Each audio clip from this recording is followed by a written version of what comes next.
athi noma ethi uhamba kuphi athi khethelezi kwesinye isikhathi uhlola ungasho ukuthi wazalwa embethe but aphume ngaphathekile kahle esigodlweni because awushonga ukuthi wazalwa embethe ufuna uzusho ukuthi wazalwa embethe ugcina uqamba amanga abanye bagcine baqamba amanga bathi wazalwa embethe ukuze amjabulise umuntu so namhlanje ngifuna ukubheka ukuthi kahle kahle leyo kuzalwa embethe umuntu mfowethu kufanele ayibone kanjani ukuthi ngempela ngazalwa ngembethe and njengoba ngazalwa ngembethe ukuze le ngubo yami ivuleke yembulwe kahle namhlanje ufuna ibheke ukuthi siyembula kanjani yenziwa kanjani lento angazi noma uyayizwa yini lento engishoyo ngizwa kahle makhosi angazi mfowethu ukuthi wena ngokwakho umbono nakamacingwane imbulwa kanjani yayenziwa njani emandulo kwakuthiwa makuthiwa umntwana uzalwe embethe yini amakhetla ayigijima ayenza isikhathi esiningi into ke engizoyibalula mntaka baba lapha ukuthi oqala nje ke ukuzalwa kwembethe akuna wonke umuntu ozalwa embethe lento ukuzalwa kwembethe ifananise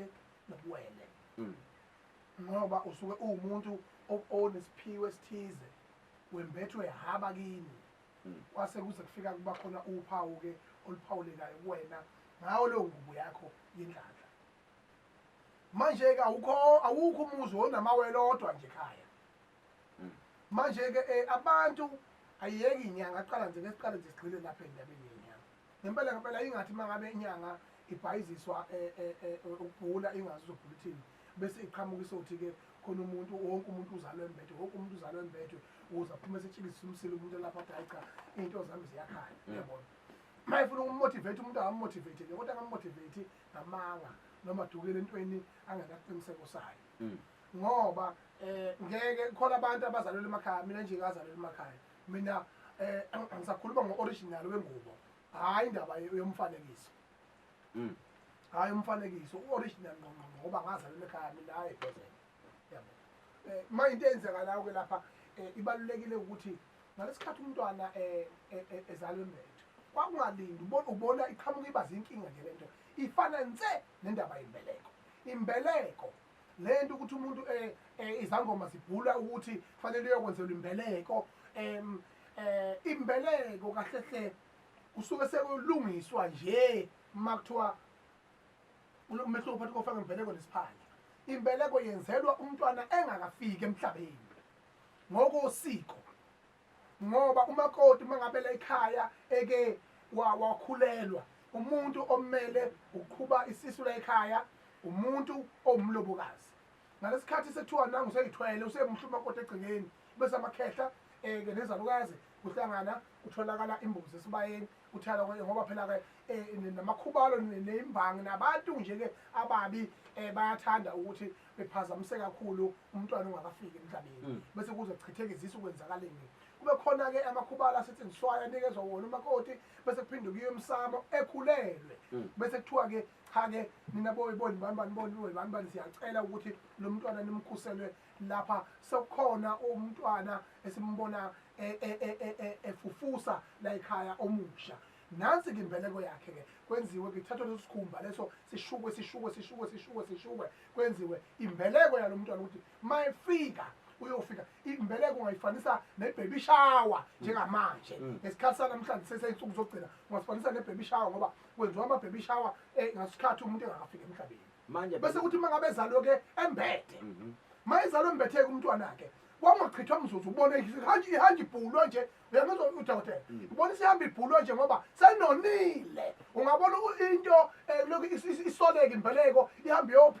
iyophuma esangomeni thola ukuthi mhlawumbe naso asinalo siyakwazi ukubhula kahle kodwa siyabona khona into eyasalayo imbeleko wazala wembethe imhlonyana izinto lezi eziphoqayo umuntu mangabe ezelwe ekhaya umuntu mangabe ezelwe ekhaya kubalulekile ukuthi intombi mayikhula isihlola ubudala ihlonyaniswe bese kubalulekile futhi ukuthi umuntu mangabe ezalwe egcekeni abantu abaganene enzelwe imbeleko engakafika emhlabeni uma ngabe sesewafika emhlabeni akuseyona imbeleko leyo sekuyini na sekufaka isiphandla nje nokubikwa emathongeni ukuthi unoyibanibani usekhona igaba lezibalulekile lana ke mangabe uzalwe umntwana embethe kwakuhlanganwa ekhaya lo mntwana leyo enzelwe into ethize ekhaya kuthathwa imbuzi yahlaka kwenziwe enzelwe into engayibiza ngoba yilathi njengamanje yabona la uzothatha imbuzi khona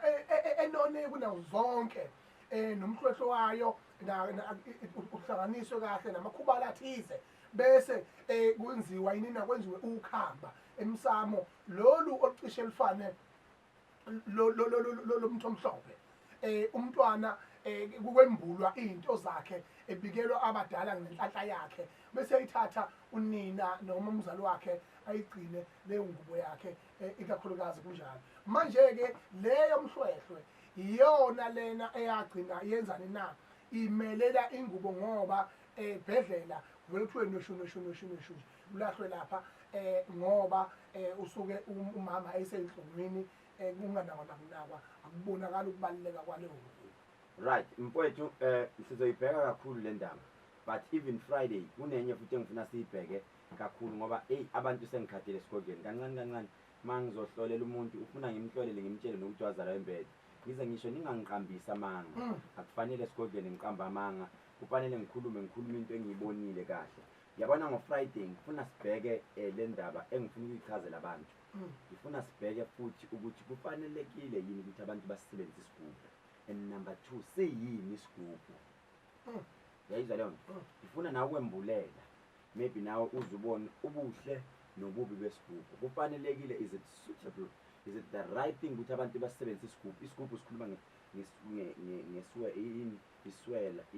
iswela igona amagona kufanelekile ukuthi abantu basebenzise asetshenziswa umuntu onjani isigubhu Friday ngifuna sigcile kuleyo nto ukuthi kahle iyini leyo nto sibheke leyo nto ngizwile kumbatha abantu angifuni nokuze ngiyone angifuni ukuthi bangibuze abantu abaningi babhizi bathi ngazala ngembethe in yonke leyo nto but ke sizothethela abantu babuza imibuzo bakhumbuleke ukuthi abantu njengabathembiswe isethembiso izolo ukuthi ngathi sizobathatha futhi abawu 3-4 abazohlolelwa kuzoyenzeka lokhu randomly angeke uthi mawungena sasivele sihlale phezulu kwakho no siqale silalela umoya ukuthi uyavuma yini ukuthi umoya ukuthi lo muntu simlaphe ngomoya oyingcwele ngoba abanye abantu badinga i-deliverance abanye abantu badinga ukuthandazela nje kuphela kunabantu njengamanje mfowethu abasilalele abadinga nje ukuthi kuthiwe ngiyakuthanda yebo yazi mangisho lelo gama ukuthi ngiyakuthanda ulikhulu lelo gama mfowethu kunabantu abaku-relationship abangakaze batshela ukuthi bayathanda noma bagcina ukutshelwa kudala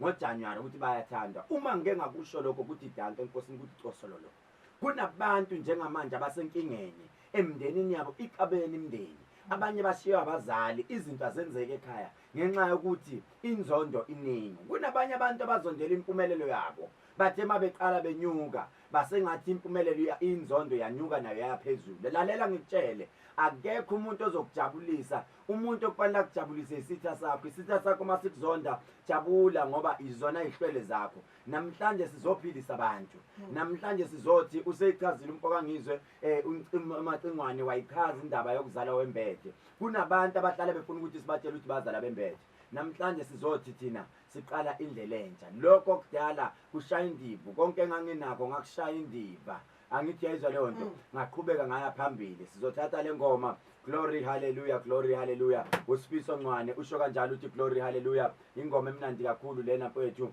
emnandi kakhulu masuka lapho siya ku prophetic hour lapho siya khona sithi thina sizophilisa abantu kodwa kuyena wonke umuntu ozoprofethwa kodwa ozoprofethwa kuyobe kukhuluma uNkulunkulu kodwa abanye badinga ukutshelwa nje ukuthi you know what konke nakho kodwa uNkulunkulu kubusisile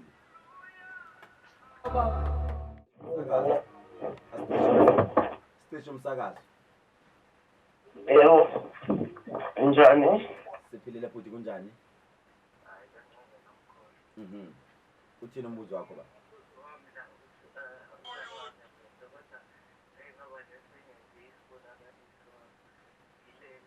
Ngiphupha wena mkhulu ngithangibhale nje kasi senkonzweni ngithangibhale izinto engiyifisa engiyicelayo ngathi ngiyibhala-ke lezi zinto bese kuthi angiyigoqa imali emhlophe bese ngiyayigoqa-ke ngizotane ngaphakama lapho ngangazi ukuthi kwenzakala leli phupho somhlala isikhathi eside nayo ngicahla mhlawumbe 2019 ngiliphuphile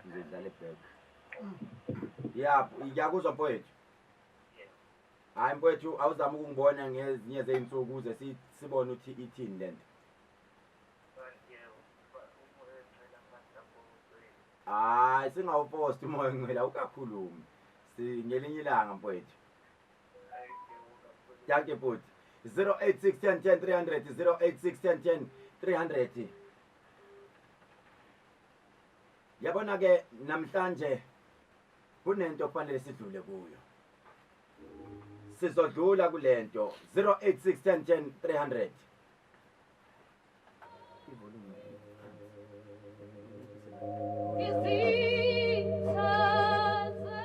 It's time for you to talk to me. Khuluma nami njengamanje 086 10 300. Ake sijuleni siye enkosini, ake sijuleni siye enkosini sibheke uNkulunkulu ukuthi uthini. Kungenzeka uNkulunkulu ukhuluma nawe ku Facebook. Kungenzeka uNkulunkulu ukhuluma nawe uyangizwa ngiyakhuluma njengamanje. Uthi Jehova kumina kufanele ngikusize. Kufanele ngikusize ngokuzwa izwi lami. Kufanele ngikusize ngokukhuluma nami. Fonela u086 10 10 300. Usixolele mayingangeni ucingo ziningi incingo engenayo njengamanje ngihleli nongizwe umfoka mchini uhleli nayo udokotela ukhethe lezi ake sibone ukuthi umbuzo wakho uthini kungenzeka uNkulunkulu lo muntu amfunayo uyomthola namhlanje vuma sawubona amen mama ninjani sikhuluma nobani kuphi ukhuluma nogama Dlamini Sasibangayi thina umbuzo wakho mama Madlamini engikhula nginambuzo nje ngiyabona zamayahlanganani inkulu mama ngelinye ilanga uzuthandaze uzuthola umlotha wasekhaya kini komalumakho uma ngikhuluma nawe njengamanje uke wathi umoya ongcwele kimi ngabe ngiyakuthatha ngikufunela intambo emhlophe ngiyiphothe ebese ngikufaka yona okhalweni ngoba ukhona into mama ekudlayo emzimbeni njengamanje njengomuntu angathi wena uyagula njengoba sikhuluma nawe wathi umoya ongcwele kunento eyangena kuwena ngento eyisidliso lento makangena ingena ngonyaka ka2018 uthi umoya ongcwele bekumhla ka20 September yathi inkulumo yasezulwini sisi angazi noma ubumuntu uqala okade uthanda ukulala emini ngoba kunento eyangena emini mani ulele ngabo 2 emini yathi inkulumo yasezulwini uhlushwa emoya yabantu abadala mangilobe ngikhuluma nawe sisi unezinyembezi osuyikhale kakhulu waze wayikhala ngisho nasothandweni lakho awukazi ujabule ohlali wetheswa amacala wathi moya asiyilandele lento kakhulu singayeki khuluma nami ngizwe dadewethu Nkosi yami right sisi hamba uhamba ungithola intambo emhlophe uma usungitholele intambo emhlophe ungiphathele yona ukhona into okufanele ngikusize kuyo ngoba inyembezi osuyikhalile eziningi kakhulu njengomuntu ongathi awusakholelwe ngisho nakubantu besintu usumuntu wena osugive uphile empilweni uyangizwa sisi awuzama ukungitholela intambo emhlophe sisi ufike nayo ngizokwenzela nje free of charge uyezwa sisi yes siswami ngesonto sisi ungafika noma ngomgqibelo ufike siyabonga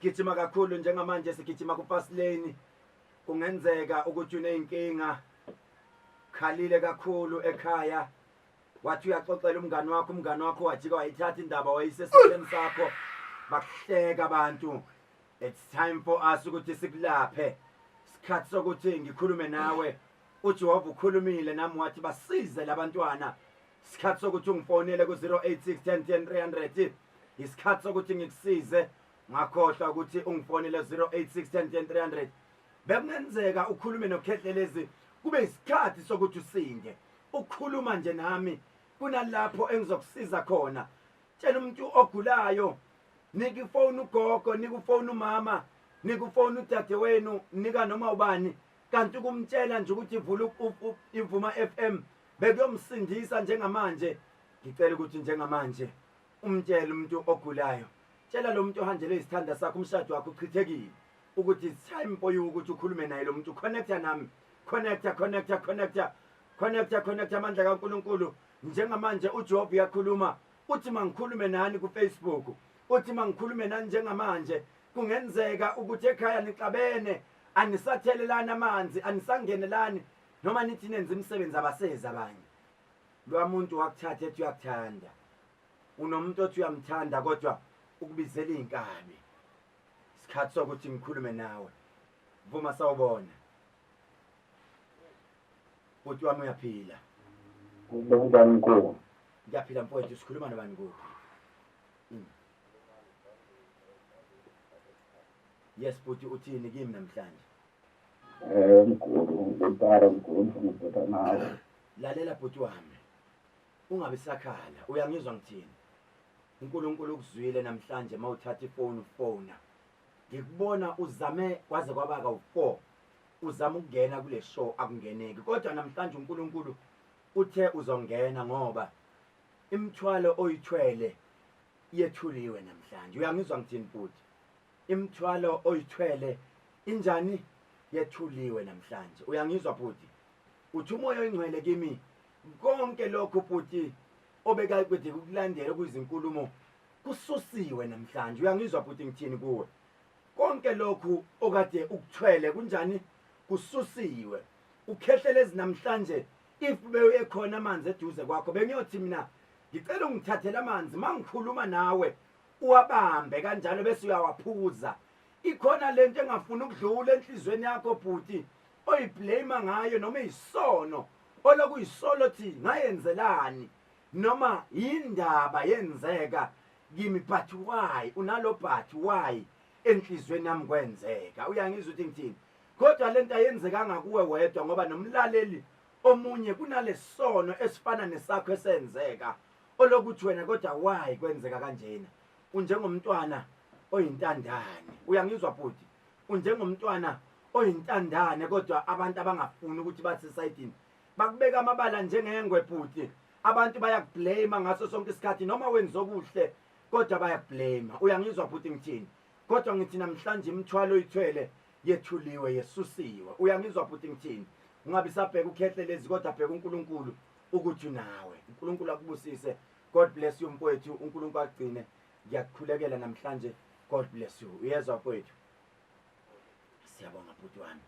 0861010 ngenzeka ukuthi namhlanje uhleli awusaphumeli ngisho phandle.